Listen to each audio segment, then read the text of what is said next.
বেহেশতে পৌঁছে যাওয়ার আগে আরেকটি ঘটনা ঘটবে, সেটা হচ্ছে আল্লাহর নবী তিনি কাঁদতে থাকবেন।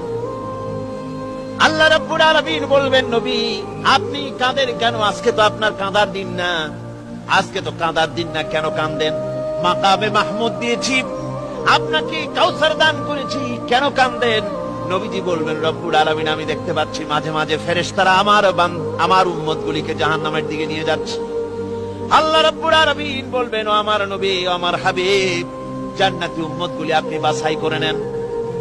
হযরত আয়েশা রাদিয়াল্লাহু তাআলা আনহা বলেছেন, একথা শোনার পরে আমি প্রশ্ন করলাম, ইয়া রাসূলুল্লাহ, ওই পরকালে কিয়ামতের ময়দানে অসংখ্য নবীদের অসংখ্য উম্মতের মধ্য থেকে আপনার জান্নাতি উম্মত আপনি কি করে বেছে নেবেন? হুজুর বলেন, আয়েশা, যদি কোন ঘোড়ার কপাল যদি থাকে সাদা, আর সাদা কপালওয়ালা ঘোড়াটা যদি অনেকগুলি ঘোড়ার মধ্যে হারিয়ে যায়, তাহলে সাদা কপালওয়ালা ঘোড়াটারে কি তার মালিক খুঁজে পাবে নাকি? হযরত আয়েশা বলেন, হুজুর অনায়াসে পাবে। হুজুর বলেন, কিয়ামতের দিন অসংখ্য মানুষের ভিতরে আমার জান্নাত উম্মত আমি এইভাবে বেছে নেব, যারা দুনিয়ার ভেতরে নামাজ পড়েছে, ঈমান এনেছে, ঈমানদার ছিল, দ্বীনের কাজ করেছে, আল্লাহর সাথে নাফরমানি করে নাই, নামাজ পড়েছে সঠিকভাবে, আল্লাহর সঙ্গে নাফরমানি করে